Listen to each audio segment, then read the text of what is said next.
Friends, ఇప్పుడే అందిన వార్త. సుప్రీంకోర్టు సంచలన తీర్పు అన్నమాట. సో లేటెస్ట్ అప్డేట్ అయితే ఇవ్వడం జరిగింది.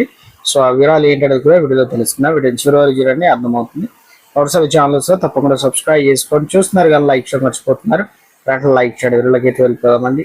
దేశంలో అన్ని వ్యవస్థలను నియంత్రిస్తున్న ఆరోపణలు ఎదుర్కొంటున్న ఎన్డీఏ ప్రభుత్వానికి ఇవాళ సుప్రీంకోర్టులో మరో ఎదురుదెబ్బ తగిలింది. ముఖ్యంగా ప్రధాన ఎన్నికల కమిషనర్, సిబిఐ డైరెక్టర్ వంటి కీలక నియామకాల విషయంలో కేంద్ర ప్రభుత్వం వేరుస్తున్న తీరుపై అత్యున్నత న్యాయస్థానం ఆగ్రహం వ్యక్తం చేసింది. ఎందుకంటే దీంతో సుప్రీంకోర్టులో కేంద్రం ఇరుకున పడింది. అయినా తమ చర్యలను సమర్థించుకునే ప్రయత్నం చేసింది అంటున్నారు. సిబిఐ డైరెక్టర్ ఎంపిక చేసే కమిటీలో భారత ప్రధాన న్యాయమూర్తి సభ్యుడిగా ఉన్నారని, కానీ ఎన్నికల ప్రధాన అధికారిని ఎంపిక చేసే కమిటీలో మాత్రం ఆయన లేకపోవడం ఏంటని సుప్రీంకోర్టు కేంద్రాన్ని ప్రశ్నించింది. ప్రజాస్వామ్యానికి మూలమైన ఎన్నికల ప్రక్రియను నడిపించే ప్రధాన ఎన్నికల కమిషన్ ఎంపిక విషయంలోనైనా ప్రజాస్వామ్యం లేకపోవడం ఏంటని నిలదీసింది.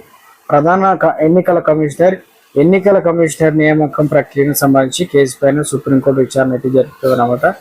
నాకు ఒక సందేహం కలుగుతుంది. సిబిఐ డైరెక్టర్ ఎంపికలో ప్రధాన న్యాయమూర్తి ఉన్నారు. శాంతి భద్రతల పరిరక్షణ కోసం అని మనం అనుకోవచ్చు, కానీ లేదా దీన్ని చట్టబద్ధమైన పాలన అని కూడా భావించవచ్చు. కానీ ప్రజాస్వామ్యాన్ని పరిరక్షించడం లేరా, స్వచ్ఛమైన ఎన్నికలు జరిగేలా చూడడానికి లేరా అని చెప్పేసి విచారణ సందర్భంగా జస్టిస్ దీపంకర్ దత్ వ్యాఖ్యానించారు. సిజేఐ ఉండాలని మనం చెప్పడం లేదని, కానీ ఒక స్వతంత్ర సభ్యుడు ఎందుకు ఉండకూడదు, మంత్రివర్గం నుంచే ఎందుకు ఉండాలి, మనం చాలా స్పష్టంగా ఉందాం. ఈరోజు ప్రధానమంత్రి ఒకరిని ఎంపిక చేస్తారు, విపక్ష నేత మరొకరిని ఎంపిక చేస్తారు, వారి మధ్య భేదాభిప్రాయాలు ఉంది, మూడో సభ్యుడు ప్రతిపక్ష నాయకుడి వైపు వెళ్తారని ప్రశ్నించారన్నమాట. ఈ ప్రశ్నకు సమాధానం ఇస్తూ అటార్నీ జనరల్ ఆర్ వెంకటరమణ తాను ఊహాగానాలు చేయదలుచుకోలేదని అన్నారు. అలాగైతే ప్రతిదీ నియంత్రించే కార్యనిర్వాహక వర్గం మిగతా అని జస్టిస్ దత్ అన్నారు. ఇలాంటి నియామకాలపై నిర్ణయం వాస్తవానికి 2:1 మెజారిటీతో ఆమోదించబడుతుందని కేబినెట్ మంత్రి ప్రధానమంత్రి వైఖరి విమోదించే అవకాశం లేదని ధర్మాసనం అయితే వ్యాఖ్యానించిందనమాట.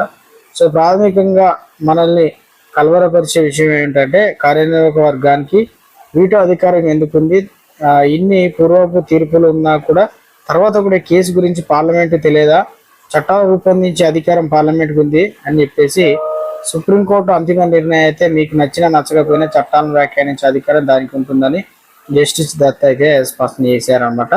సో సంచలన తీర్పు అయితే